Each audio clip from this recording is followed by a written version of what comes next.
Ledakan kasus COVID-19 terus memecahkan rekor kasus harian di Indonesia dan membuat kondisi penanganan pandemi kian mengkhawatirkan. Dampaknya rumah sakit dan tenaga kesehatan kewalahan. Seberapa genting situasi pandemi yang tengah kita hadapi saat ini dan bagaimana cara agar bisa keluar dari darurat COVID-19 di tengah lonjakan kasus yang semakin hari semakin tinggi. Karena hari ini pun juga menembus angka 20 ribuan kasus. Mari kita akan membahasnya pada malam hari ini. Newscast mengundang 3 pakar di bidangnya masing-masing yang akan berbicara dan kita dengarkan pandangannya soal pandemi di Indonesia bersama dengan 3 narasumber. Ada Pak Windu Purnomo, epidemiolog dari Universitas Airlangga, Dr. Mahesa Paranadipa Michael, Ketua Pelaksana Harian Tim Mitigasi dari IDI, dan Prof. Chandra Yoga Aditama, mantan Direktur WHO Asia Tenggara 2018-2020.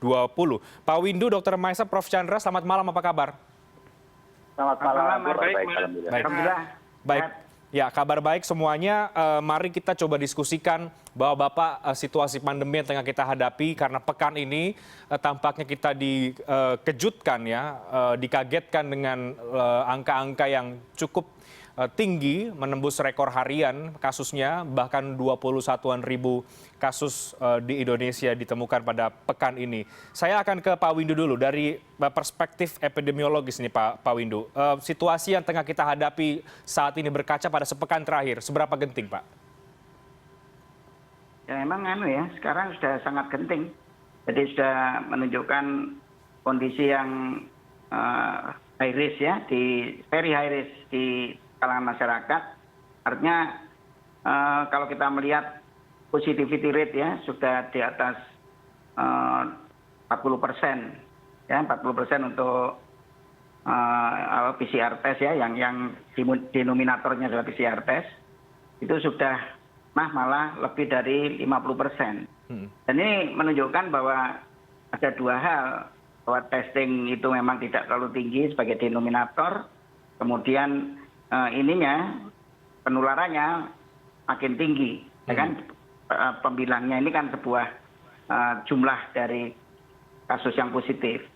Nah kemudian juga kalau kita melihat kasus absolutnya naik terus tajam sekali, jadi luar biasa, curam gitu ya. Jadi naiknya bukan naik yang cukup landai, tapi curam, ya, hampir tegak lurus.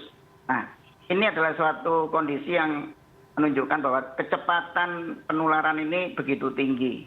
Dan ini harus mendapatkan respon yang cukup, respon yang sesuai dengan tingkat risikonya. Jadi tidak boleh biasa-biasa saja.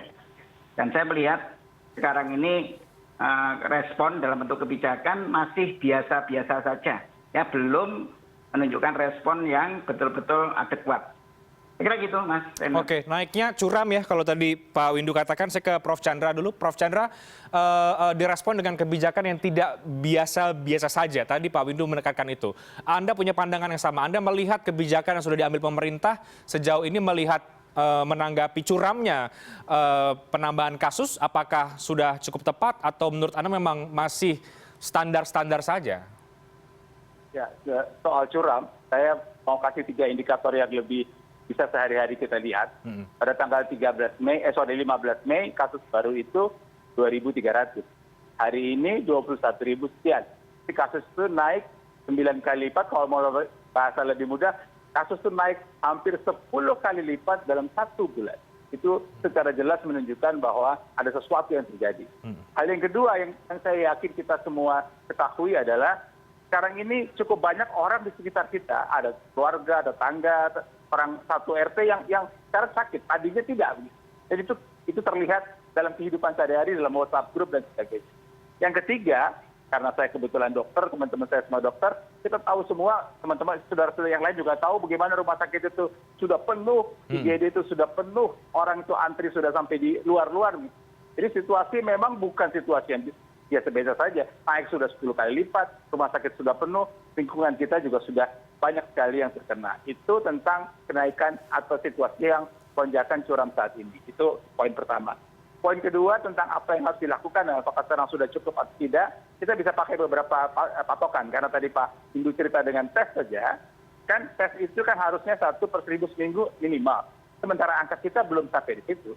Saya tadi kebetulan tanpa mau membandingkan dengan India. India itu mentes 2 juta orang sehari. tes. Dan 2 juta, India itu penduduknya kan 4 kali lipat kita. Jadi kalau kita mau capai, mestinya kita capai 1/4 dari itulah. Kalau 2 juta dibagi 4 kan 500.000 sehari. Yang hari ini dilakukan 90 sekian ribu. Itu angka gampang saja untuk menilainya. Kemudian untuk dari satu orang yang sakit, kita harus telusuri target yang diakui di Indonesia 30 orang sehari. Katakanlah turunilah jadi 20. Apakah benar sekarang satu orang yang sakit sudah ditelusuri kontaknya 30 atau 20? Saya kira itu belum terjadi. Itu poin tes dan trace. Sekarang poin yang paling penting sebenarnya di luar tes dan trace adalah soal pembatasan sosial. Ada banyak debat, PPKM Mikro, PSBB, lockdown, dan sebagainya. Tapi sekarang yang kita punya di tangan kita adalah untuk daerah merah, maka pembatasan sosial itu 75% kerja dari rumah, yang boleh mal 25% tutup tuh. Jadi harusnya kegiatan tuh adanya 25% sekarang dibandingkan dengan minggu lalu. Tapi kalau kita lihat di jalan sekarang ini tentu tidak 25% yang terjadi. Jumlah orang yang bepergian masih besar, dan saya tidak sepakat kalau orang yang disalahkan. Kenapa orangnya tidak bisa disalahkan? Karena jangan-jangan dia mau tidak mau harus pergi ke kantor, karena kalau enggak dia nggak bisa fingerprinting. Jadi kalau kantor tempat kerja masih buka, tidak memenuhi aturan 75% work from home, orang tidak bisa juga disalahkan kalau kemudian dia pergi ke tempat kerja. Jadi kalau yang kedua adalah memang tadi yang disebutkan tentang aturan memang harus ketat sekali. Yang test dan trace. Yang ketiga, teman-teman rumah sakit ini sudah kasihan sekali sekarang ya. Pecahannya jumlah bed ditingkatkan. Tentu saja jumlah bed harus ditingkatkan, tapi kalau jumlah bed ditingkatkan orangnya tidak ditambah, yang kasihan adalah petugas kesehatan. Bukan hanya kasihan ke mereka, kalau mereka sampai sakit, maka pelayanan tidak bisa diberikan kepada masyarakat. Jadi 3 hal ini saya pikir yang jelas indikatornya kelihatan sehari-hari, dan mesti kita genjot habis-habisan supaya kasus ini bisa dikendalikan saat ini. Oke, kita tanyakan langsung ke Dr. Maesa, seberapa genting kalau dari sisi nakes menghadapi ledakan kasus belakangan, apalagi pada pekan ini, posisi nakes bagaimana saat ini, Dr. Maesa? Ya, Mas Renhat, hari ini kami tim mitigasi PBID bersama 5 organisasi profesi dokter melakukan press release terkait dengan lonjakan kasus. Dan kami informasikan bahwa kematian dokter di bulan Juni ini itu 3 kali lipat dari 2 bulan sebelumnya di bulan April dan bulan Mei. Artinya memang sudah sangat-sangat genting, Mas Renhat. Dan laporan dari teman-teman sejawat dokter dan teman-teman petugas kesehatan di beberapa daerah, memang loading pasien yang dirawat, bahkan kasus-kasus kritikal sudah benar-benar di luar kewajaran dibandingkan bulan-bulan sebelumnya. Oleh karena itu kami memang mendorong dalam press release sore tadi, kami mendorong pemerintah memang bisa menerapkan PSBB sesuai dengan undang-undang kekarantinaan secara ketat, karena melihat lonjakan kasus dan positif rate yang meningkat drastis.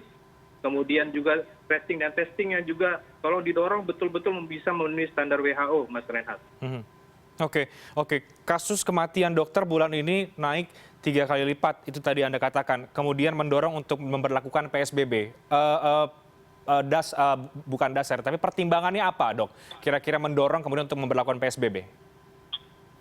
Ya, kami mengacu kepada Undang-Undang Karantina tahun 2018 bahwa memang ada tahapan-tahapan untuk memberlakukan penanggulangan atau kekarantinaan wilayah dari mulai PSBB sampai dengan karantina wilayah. Sebenarnya kalau melihat lonjakan yang terjadi di beberapa daerah, memang sudah harusnya masuk kepada ketetapan karantina wilayah.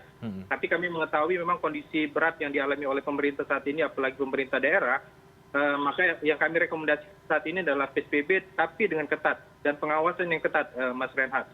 Karena kalau hanya sekedar himbauan, kemudian hanya teguran dan lain-lain, padahal aktivitas kerumunan itu masih sering terjadi di beberapa lokasi, kami khawatirkan lonjakan masih akan terus terjadi. Oke, kabarnya juga beberapa daerah bahkan sudah meminta untuk ada tambahan relawan ya, Dok? Betul, Mas Renhat, karena jumlah yang terkonfirmasi dan harus dirawat juga masih terus bertambah. Di rumah sakit saya sendiri yang harus dirawat masih terus bertambah, Mas Renhat.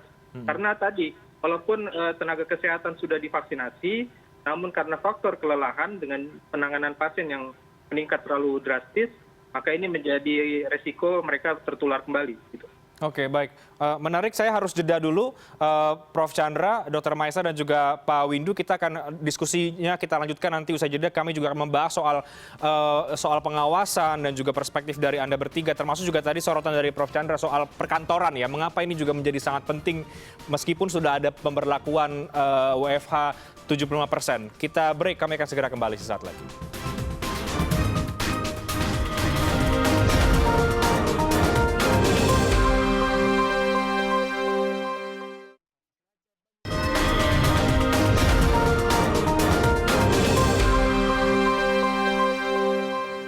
Ya, lampu merah pandemi COVID-19 di Indonesia, kami lanjutkan diskusinya. Tadi di segmen 1, baik Pak Windu, Pak Dr. Maesa, dan juga Prof. Chandra juga sudah memaparkan atau menjelaskan ya dari perspektif masing-masing soal seberapa genting situasi yang tengah kita hadapi saat ini, apalagi pada pekan ini lonjakan kasus begitu tinggi. Sampai tadi kemudian kita juga membahas soal pengetatan kegiatan masyarakat, apapun bentuknya itu, apakah kemudian itu lockdown, PPKM kah, PSBB, karena ini perdebatannya cukup kencang soal itu. Tapi intinya adalah bagaimana aturan itu diberlakukan dengan tegas dan jelas, kemudian pengetatan juga diberlakukan. Tadi kalau saya ke Pak Windu, kalau menurut Anda soal aturan PPKM kah atau PSBB kah, itu esensinya sebetulnya kan adalah bagaimana kemudian mengurangi kegiatan masyarakat. Tapi ada tools yang juga penting adalah bagaimana ada sanksi yang diberikan dan juga soal ketegasan ya. Yang Anda lihat selama ini bagaimana Pak Windu? Ya, mungkin konsepnya dulu ya. Jadi kan sebetulnya kalau kita mampu ya mengendalikan mobilitas, ya jadi artinya minimal 70-75% bisa tinggal di rumah. Itu sebetulnya kondisinya mirip dengan herd immunity, ya kan? Karena ketika orang tinggal di rumah, ya itu artinya virus itu menjadi tidak bisa meloncat ke host yang lain kan?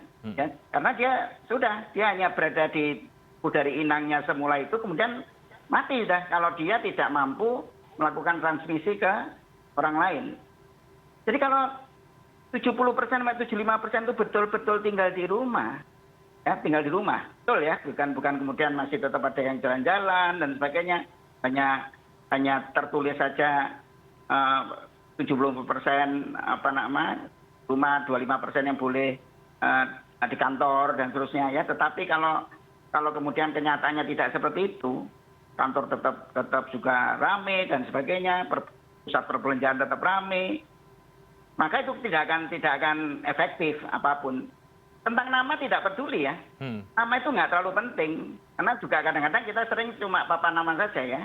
Jadi apakah namanya PPKM kah, ya, apakah itu PSBB, karantina wilayah, lockdown, yang penting bahwa minimal 70-75% ya, 75% terbaik lah. Ya. Itu tinggal di rumah, maka kondisinya seperti herd immunity. Ya, di mana ketika orang semua kebal sampai 70-75%, itu virus tidak bisa loncat lagi, ya dia mati.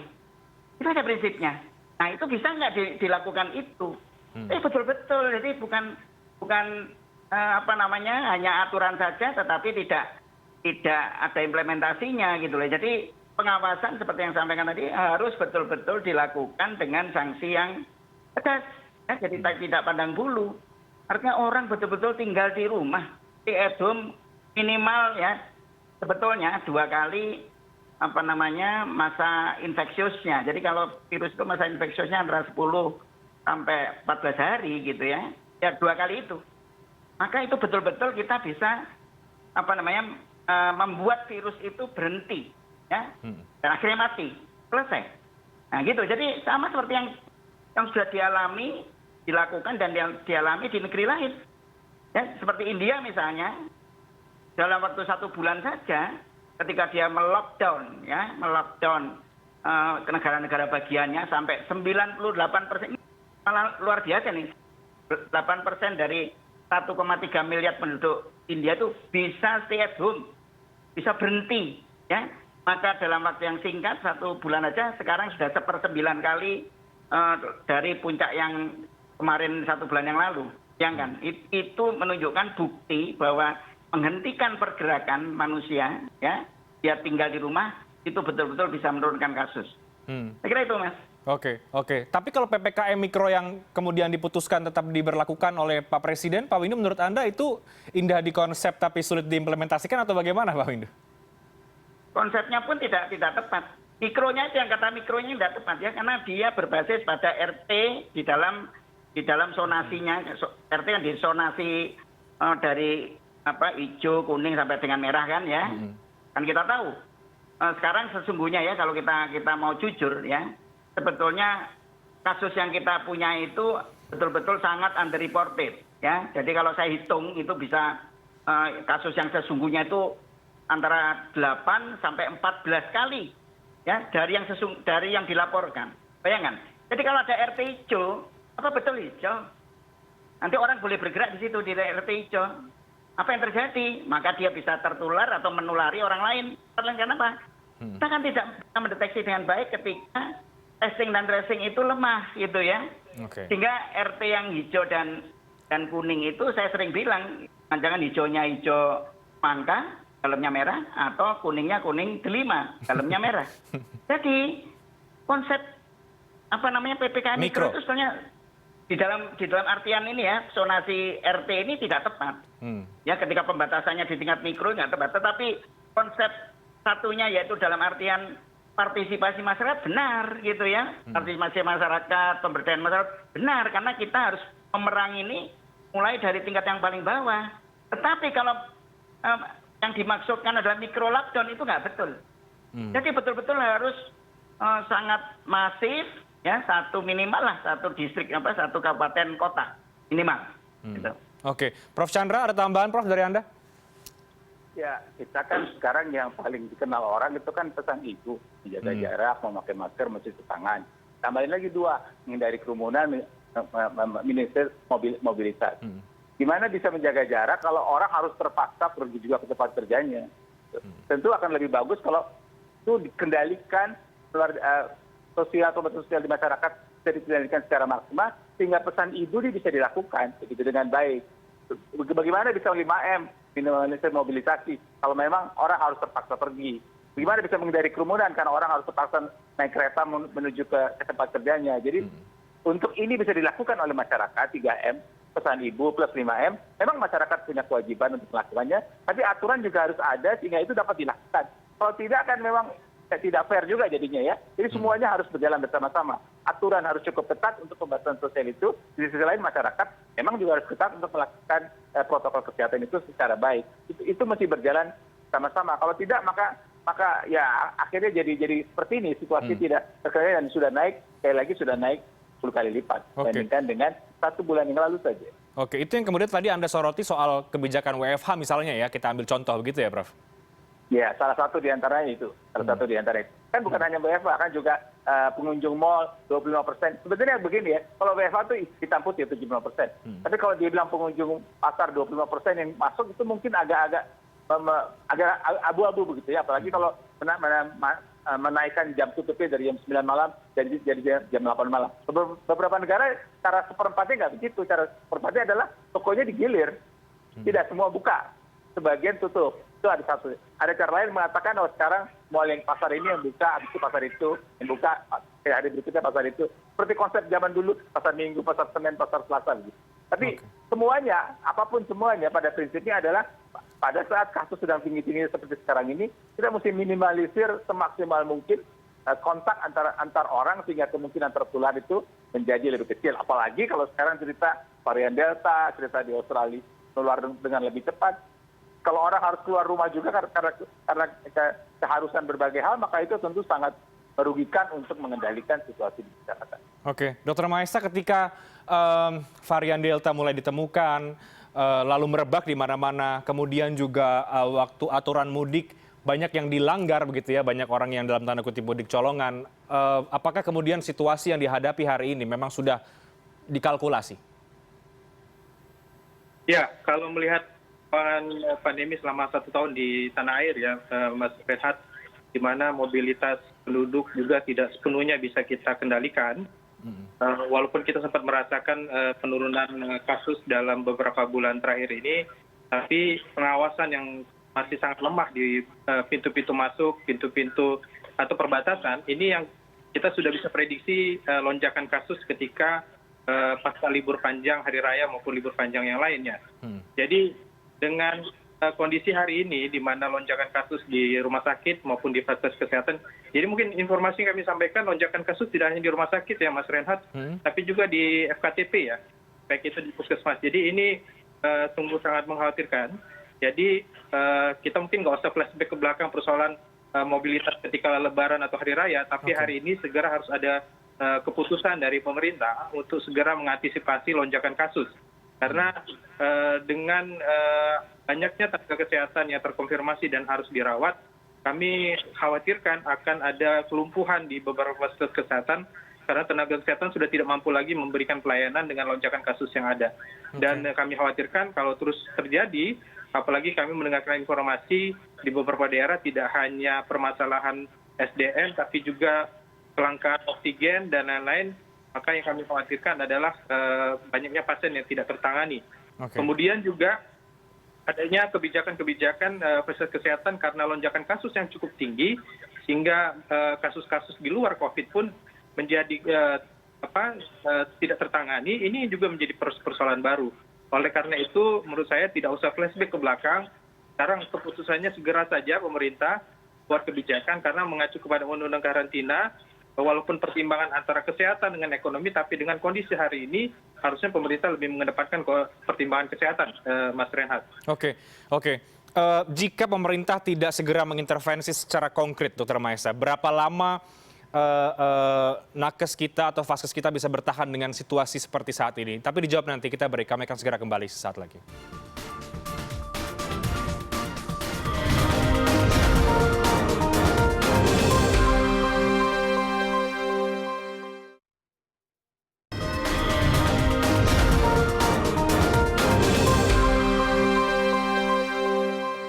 Saya langsung ke Dr. Mahesa. Dok, seberapa lama atau berapa lama kemudian bisa bertahan dengan situasi seperti ini kalau kemudian tidak ada solusi yang konkret dari pemerintah atau intervensi yang bisa mengendalikan situasi?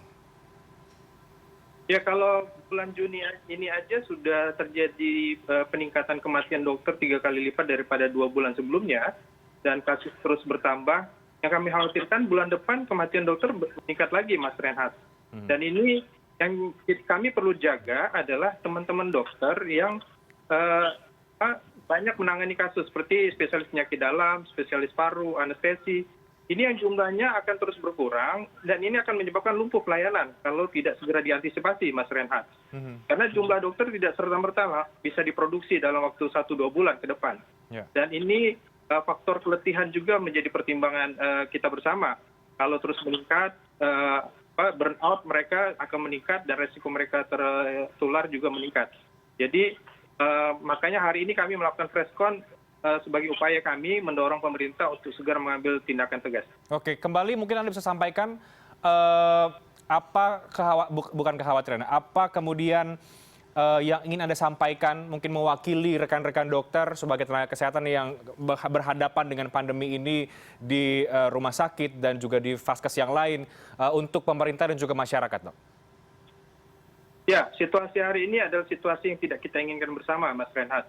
Kami tenaga kesehatan, dokter, dan tenaga kesehatan yang lain tidak ingin banyak masyarakat yang harus dirawat, bahkan sampai meninggal dunia. Situasi hari ini benar-benar menyayat hati kami para petugas kesehatan, apalagi ditambah kami harus menerima kenyataan banyak sejawat-sejawat kami yang juga harus gugur dalam pertarungan ini. Oleh karena itu, kami sangat berharap betul ada upaya signifikan untuk menekan angka kasus ini ke depan, apalagi kita tahu varian yang terbaru ini memiliki angka penularan yang cukup cepat dan kita tidak tahu kekuatan setiap orang di Republik ini untuk menghadapi varian baru ini. Tentunya perlu ada langkah-langkah yang tegas, antisipatif untuk mencegah kasus lonjakan ke depan. Oke, Prof. Chandra, belajar dari negara lain, mungkin Anda punya perspektif atau kemudian apa yang ingin Anda sampaikan untuk pemerintah dan juga untuk masyarakat agar situasi tidak semakin memburuk, karena kalau kemudian ini tidak segera diatasi, apa yang tadi disampaikan Dr. Mahesa jelas-jelas ada di depan mata.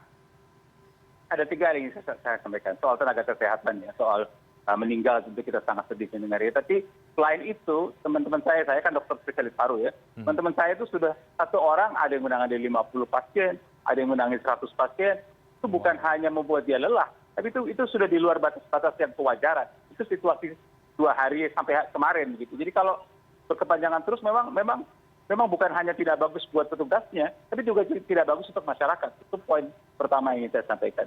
Poin kedua yang ingin saya sampaikan, kalau tadi pertanyaannya soal global, WHO itu ada 6 anjuran sebenarnya bagaimana pembatasan sosial yang mereka sebut public health and social measure itu berjalan atau dilakukan. Nomor 1, di banyak negara menyebutkan bahwa public health and social measure atau pembatasan sosial itu berperan untuk menekan penularan di masyarakat bahkan terhadap varian-varian baru sekalipun. Jadi itu jelas bermanfaat. Itu yang kedua, public health social measure ini harus diperketat kalau situasinya makin buruk. Jadi memang dia bisa berubah-ubah. Tapi begitu situasi makin buruk, memang harus kita perketat lagi. Jadi tidak boleh sama terus untuk jangka waktu yang lama. Itu poin kedua. Yang ketiga, implementasi yang tadi sudah banyak kita bahas itu harus real di lapangan. Jangan ada di dokumen saja tapi tidak terimplementasi. Jadi implementasi aturan itu harus jelas di lapangan, baru public health dan social measure atau pembatasan sosial ini bisa berjalan dengan baik. Yang keempat, memang harus ada pembatasan daerah dan waktu tertentu. Tidak bisa untuk semuanya tanpa ada ujungnya, tidak bisa. Memang ada daerah tertentu kita lihat sesuai dengan kriteria epidemiologis untuk jangka waktu tertentu yang kemudian bisa dievaluasi dari waktu ke waktu. Yang kelima, harus ada sistem kewaspadaan atau alertness yang baik sehingga tentu kebijakan itu bisa, kalau pakai bahasa kerennya, evidence based decision making process. Jadi keputusannya berdasarkan bukti yang ada. Dan yang keenam, yang paling juga penting adalah kegiatan ini harus dilakukan bukan melibatkan masyarakat, bukan mengajak partisipasi masyarakat, tapi dilakukan bersama-sama masyarakat. Ini adalah kegiatan kita semua. Itu poin kedua. Dan yang terakhir, Mas Reza, yang terakhir adalah seperti tadi kita sudah bahas, sudah 10 kali lebih banyak kasusnya dibandingkan bulan Mei dalam sebulan. Artinya kita, saya, Anda, penonton semua, kita harus 10 kali lebih patuh untuk melakukan protokol kesehatan. Kita harus 10 kali lebih waspada untuk menggunakan masker kalau diperlukan. Kita harus 10 kali lebih cermat menjaga jarak. Kita harus 10 kali lebih rajin mencuci tangan. Kita harus 10 kali lebih membatasi mobilitas. Dan kita harus 10 kali untuk menghindari kerumunan. Hanya dengan upaya maksimal, tidak cukup dengan optimal. Hanya dengan upaya maksimal kita dapat mengendalikan lonjakan kasus yang sedang meningkat sekarang ini. Oke, baik. Pak Windu, dari Anda Pak, terakhir bagaimana? Ini kan juga mulai muncul prediksi-prediksi ya bahwa ini puncaknya nanti sampai dengan bulan Juli, sampai akhir Juli dan lain sebagainya. Seperti apa dari Anda terakhir? Ya, jadi kan ini kan situasi yang sangat betul-betul berbahaya ya. Jadi teman saya satu angkatan di Fakultas Kedokteran dulu, ini dalam 4 hari terakhir ini 3 orang meninggal, satu angkatan, bayangkan. Ini satu angkatan, belum yang lain ya. Ini menunjukkan bahwa kondisi di hulu sangat betul-betul luar biasa tingginya risikonya. Oke? Dan itu mengalir terus ke bawah. Jadi harus dilakukan tentu, karena kalau kita lihat, kalau kebijakan tidak proper, ya, tidak sesuai dengan tingkat risiko ini, maka kasus ini akan terus melonjak dan ini tentu tidak kita harapkan ya. Jadi ya kita berharap pemerintah segera tidak usah menunggu sampai mengevaluasi PPKM yang dipertebal ini sampai minggu depan. Ya. Jadi minggu ini saya pikir harus segera dievaluasi, kemudian membuat kebijakan yang tepat. Ya. Jadi banting setir, ya. Jadi tentu yang paling tepat di masa kondisi yang sangat akut ini adalah pembatasan wilayah yang cukup luas, ya. Jadi minimal 1 kabupaten kota atau 1 wilayah aglomerasi, ya, yang di situ merupakan satu kesatuan epidemiologis, ya, yang tidak boleh dipisah-pisahkan dan kemudian semua orang stay at home, ya, paling tidak 75% harus bisa dikurung di rumah, ya, dengan tentu dengan pengawasan yang sangat ketat. Dan ini yang betul-betul harus dilakukan oleh pemerintah dengan tanggung, karena ini kalau tidak nanti masyarakat kan yang akan memegang bola panas ini, yang mereka akan menyelamatkan dirinya masing-masing dan itu hanya bisa dilakukan oleh mereka yang sadar dan tahu. Ya, karena banyak orang yang tidak tahu dan tidak sadar. Dan itu nanti semua akan terserah pada masyarakat sendiri kalau perintah tidak tepat, ya, dan tidak kuat di dalam melakukan kebijakannya, dan sekaligus jangan hanya tertulis, ya, tetapi harus diimplementasikan seperti yang disampaikan oleh Prof. Yoga tadi, betul-betul diimplementasikan dengan pengawasan yang betul-betul, ya, sehingga tidak hanya di atas kertas. Saya kira begitu, Mas. Oke, mari kita akan tunggu apakah pemerintah akan banting setir melihat situasi yang akan dihadapi seperti apa. Tapi mudah-mudahan suara yang Anda sampaikan, baik Pak Windu, Dr. Mahesa, Prof. Chandra Yoga, ini bisa didengar oleh pemerintah, masukan-masukan ini dan juga oleh masyarakat. Kita berharap tentu bisa ada sebuah kebijakan yang konkret dan kita bisa keluar dari situasi yang darurat ini. Terima kasih banyak Pak Windu, Dr. Mahesa, Prof. Chandra Yoga untuk diskusi dan juga perspektif dari Anda bertiga yang sangat menarik pada malam hari ini. Sangat bermanfaat. Terima kasih. Selamat malam, sehat selalu. Selamat malam. Selamat malam, Mas Renhat. Oke.